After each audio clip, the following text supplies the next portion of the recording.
जय मसीह की सभी को। किसी ने मुझे सवाल पूछा, मैंने एक वीडियो बनाया था कि जो कोई पवित्र आत्मा से जन्मा है वो पाप नहीं करता। इसके ऊपर मैंने वीडियो बनाया था, आप चाहे तो डिस्क्रिप्शन में जाकर उस वीडियो को देख सकते हो। तो मैंने वचनों से समझाया था, यूहन्ना 3:9 से, कि यहाँ पर लिखा है कि जो कोई परमेश्वर से जन्मा है वो पाप नहीं करता, क्योंकि उसका बीज उसमें बना रहता है।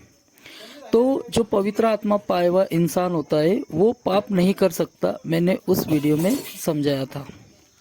तो एक भाई ने एक वचन को लेकर एक सवाल उठाया है कि ब्रदर, अगर इस वचन के अनुसार, यूहन्ना 3:9 के अनुसार, कि जो परमेश्वर से जन्मा है वो पाप करता नहीं है, तो यीशु मसीह ने जो प्रार्थना हमको सिखाई है, मत्ती उसका 6वां अध्याय वचन 12 में, और जिस प्रकार हमने अपने अपराधियों को क्षमा किया है वैसे ही तू भी हमारे अपराधों को क्षमा कर। तो ब्रदर, अगर हम पाप करते नहीं तो यीशु मसीह यहाँ पर क्यों ऐसा कह रहे कि जिस तरह हमने अपने अपराधियों को क्षमा किया है तू भी हमारे अपराध को क्षमा कर। तो हमको पाप और अपराध में फर्क समझना बहुत जरूरी है। पाप क्या होता है, गलातियों 5 अगर आप पढ़ लोगे तो वहाँ पर आपको समझ में आ जाएगा। खून न करना, व्यभिचार न करना, चोरी न करना, मूर्ति पूजा न करना, ये जो है वो सारे पाप के लिस्ट में आते हैं। पर अपराध वो होता है जो पाप के लिस्ट में। यीशु मसीह ने हमको जो प्रार्थना सिखाई है, उस प्रार्थना में यीशु मसीह ने कौन से अपराध की बात की? वो अपराध जो हम मसीहों से भी हो जाते हैं। वो कैसे? एक दूसरे से गुस्सा होना किसी बात को लेकर, और एक दूसरे को उस गुस्से में कुछ ऐसा बोल देना जो पाप की लिस्ट में नहीं आता है, पर इंसान को उस बात से बुरा लग सकता है। कि जैसे उदाहरण के लिए, अगर किसी को कोई काम बोल दिया जाए कि ये काम कर, वो अगर वो काम नहीं करता है तो हम गुस्से में बोल देते हैं, ठीक है तूने ये काम नहीं किया है ना, ठीक है आज के बाद तू मुझसे बात ना करना। इस तरह का जो होता है हमसे, वो वैसा अपराध की लिस्ट में गिना जाता है। तो ऐसा अगर हमारे साथ कोई करता है ना, तो हमने अगर उसका वैसा अपराध क्षमा किया है, तो हम भी अगर किसी के साथ ऐसा करते हैं तो परमेश्वर भी हमारे अपराधों को क्षमा कर देगा। ये यहाँ बात हो रही है, यहाँ पाप की बात नहीं हो रही है कि हम अगर दूसरों के पाप क्षमा करेंगे तो परमेश्वर हमारे पाप क्षमा करेगा। इस तरह की बातें यहाँ प्रार्थना में यीशु मसीह नहीं सिखा रहे। अगर हम इस तरह का उदाहरण अगर देखते तो हमको उदाहरण भी मिलता है। अगर हम प्रेरितों के काम उसका 15वां अध्याय वचन 38 से 39 अगर हम पढ़ते हैं, वहां पर हम देखते हैं कि पौलुस और बरब्बास ये दोनों थे, और बरब्बास का एक भांजा था जिसका नाम था यूहन्ना, जिसको मरकुस भी कहा जाता है।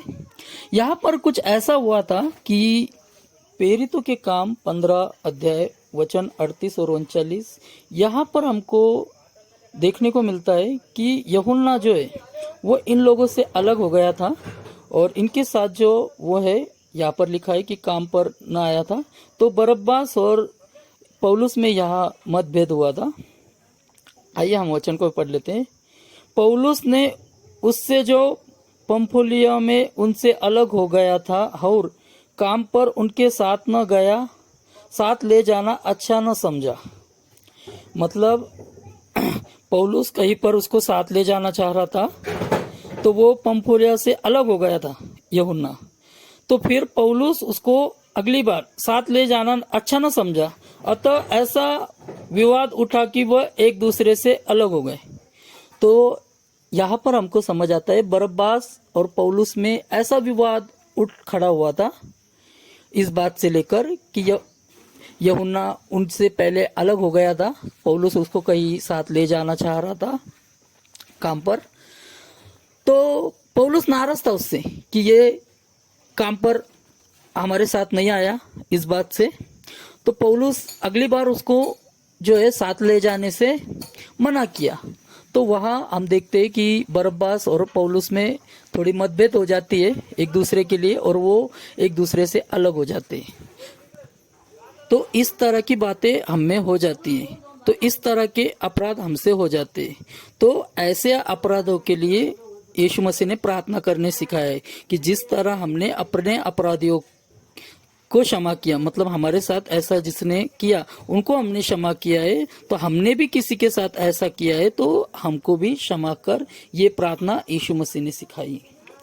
और हम आगे देखते हैं पौलुस की बाकी पत्रियों में, अगर हम देखते हैं जैसे दूसरा तीमुथियुस 4:11 में, वहां हमको मरकुस से काम से पौलुस बहुत खुश दिखाई देता है और लेटर भी लिखता है तीमुथियुस को। क्या लिखता है लेटर में? दूसरे तीमुथियुस 4:11 में, केवल लूका मेरे साथ है, मरकुस को लेकर चला क्योंकि सेवा के लिए वो मेरे बहुत काम का है। मतलब आगे चल के मरकुस कुछ ऐसा बन गया था, कुछ ऐसे काम किए थे जिससे पौलुस इम्प्रेस भी होगा था मरकुस से। उस तीमुथियुस को कहता है कि उसको साथ ले आ बोल के। तो ऐसे मतभेद हमारे अंदर हो जाते है ना, हम मसीह लोगों में किसी बात से लेकर। इसका मतलब ये नहीं है कि हमको ऐसे मतभेद करना चाहिए। जब भी ऐसे कोई मतभेद हमारे बीच में हो जाते हैं, इस तरह के अपराध, तो वो अपराध अगर हमारे अंदर वो पवित्र आत्मा है तो वो पवित्र आत्मा हमको गाइडेंस करता है कि इसको तूने ये जो कुछ भी बोला है ये गलत बोला है।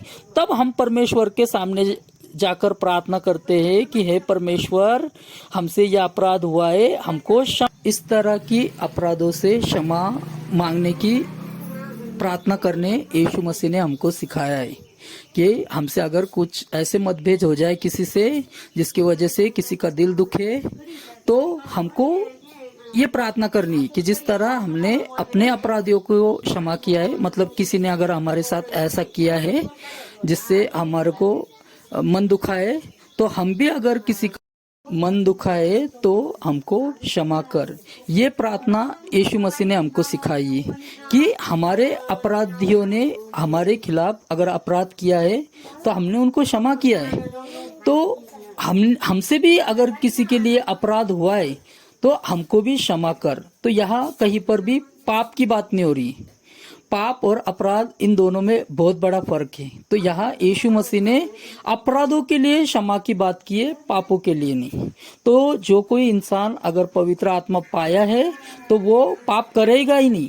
अगर उससे कुछ ऐसा हो जाए जो अपराध में आता हो तो वो प्रार्थना करेगा, अपने अंदर महसूस करेगा उस बात से कि ये मुझसे हुआ है, अब मुझे इसकी क्षमा परमेश्वर से मांगनी चाहिए। तो आप समझ गए होंगे